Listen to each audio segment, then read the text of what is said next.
blown in. They're not shattered, but they're all blown in. But it blew the top lock and everything. It just blew this wide open.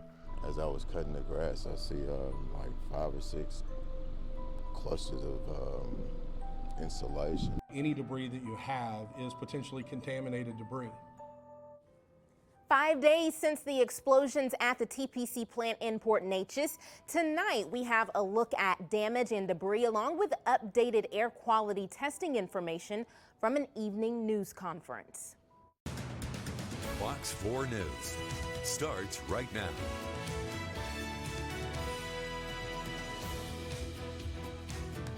Air monitoring, structural damage, and remaining fires. We're continuing to follow the aftermath of the TPC plant explosion in Port Neches. There are some new developments from today to catch you up on. The Unified Command Center tells Fox 4 there was a loud noise around 8:45 this morning, but Jefferson County Judge Jeff Brannick tells us it was from equipment settling and there's no cause for concern. The judge also tells us all towers inside the plant are expected to fall or either be taken down. Also today, cleanup crews have been making their way across neighborhoods and nearby school campuses searching for and clearing out debris that may have fallen from the blasts.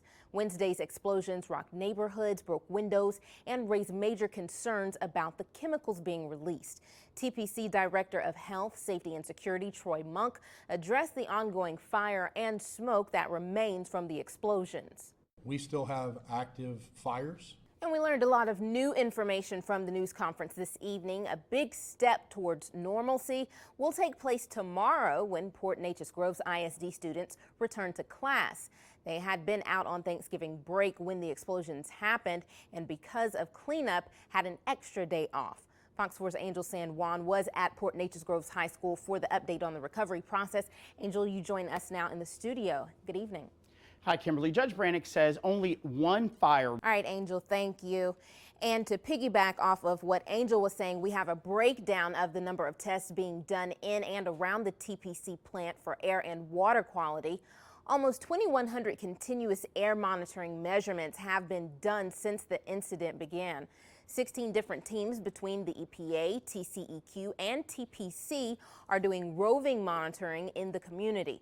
The group CTEH, a toxicology and environmental help group out of Little Rock, has done over 23,000 real-time readings for butadiene, VOCs, as well as combustion byproducts.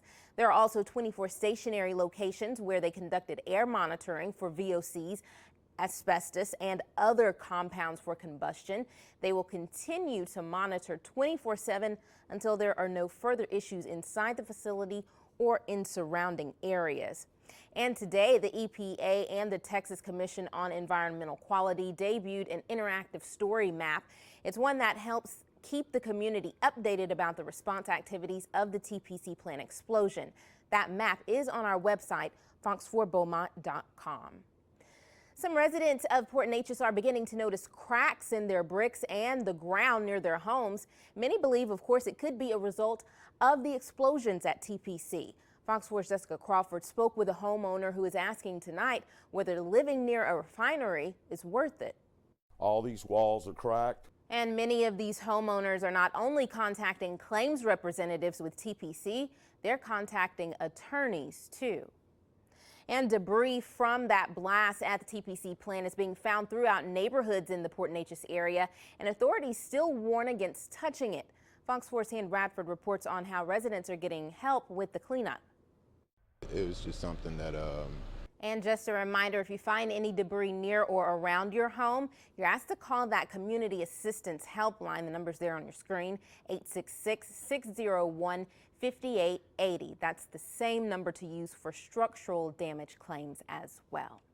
And for the latest updates and a look at our past stories on TPC, you can find them on our website, fox4beaumont.com.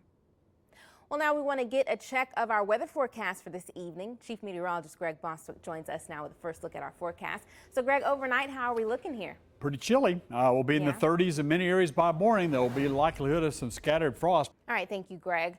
Well, another Texas city experiencing an environmental issue this week. A water main break sent more than 100,000 gallons of sewage into a creek in Austin. Crews in the city have been on site since Sunday morning. Wastewater has been overflowing into a tributary of Bull Creek. A state environment commission says Austin's drinking water will not be affected. Residents in the area who use water wells are being advised to use distilled or boiled water. A 17-year-old is in custody tonight after a shooting at a high school in Wisconsin. Waukesha South High School was placed on lockdown this morning, with the lockdown being eventually lifted. Officers confronted the suspect, who removed a gun from his waistband and pointed it at officers. One officer fired at the suspect and hit him. He was taken to a hospital and was in stable condition. Police are now investigating the incident. Still to come, children face many unintended dangers inside the home, especially in places like the laundry room. Our upcoming Consumer Report examines what kinds of dangers are lurking around. And winter storms in another part of the country bring tense travel conditions to the West Coast. Well, Sunday marked one of the busiest travel days of the year, but storms from the Midwest to East Coast delayed many travel plans. Fox's Lisa DeSosa has more. Packed TSA lines. Dangers that children can face. You might not think the laundry room is one of them, but earlier this year, a 3-year-old died after getting trapped inside a front-loading washer. As Consumer Reports reveals, that's not the only hazard lurking near the laundry. Since 2014, the consumer products. Still to come, with the 2020 presidential election a little less than a year away, which Democratic contender called it quits today? Longtime Rudy Giuliani associate Lev Parnas appeared in federal court in Manhattan today for a pretrial hearing. Parnas and business partner Igor Fruman were arrested in October on a 4-count indictment that includes charges of conspiracy, making false statements to the Federal Election Commission, and falsification of records. The men are believed to have played key roles in efforts of President Donald Trump's lawyer Rudy Giuliani to get Ukraine to investigate Democratic presidential contender Joe Biden and his son Hunter. Montana Governor Steve Bullock is ending his bid for the White House. Bullock announced his decision today to suspend his campaign for the Democratic nomination. He entered the race in May, much later than many of his opponents, which complicated his early efforts to make the debate stage. In his statement, Bullock said he would be unable to, quote, break through the top tier of the still crowded field of candidates. And take a look at this scene in North Dallas today. It was a wild end to what was at times a wild chase. The person fleeing in Dallas County at times drove the wrong way and at high speeds. Sheriff's deputies eventually cornered the suspect, who at first exited the vehicle with his hands up, but then tried to run. Deputies were able to get the suspect, still struggled, including trying to go the old going limp trick. That's one that's popular with uncooperative children. Deputies had to carry the man to one of their vehicles. Well, up next, we'll tell you why police are on the hunt for this group of teens out of Tennessee. Continues tonight in Tennessee for 4 teens who escaped from a juvenile detention center. 15-year-old Calvin House, 16-year-old Decorius Wright, and 17-year-old Morris March and Brandon Carruthers all fled the detention center in Nashville on Saturday night. Police have labeled the 4 teens as dangerous. Wright and Marsh are both facing murder charges, while House and Carruthers have been charged with armed robbery and gun possession. Well, at least 20 people die after a bus left off the road and tumbled down a hillside in northern Chile.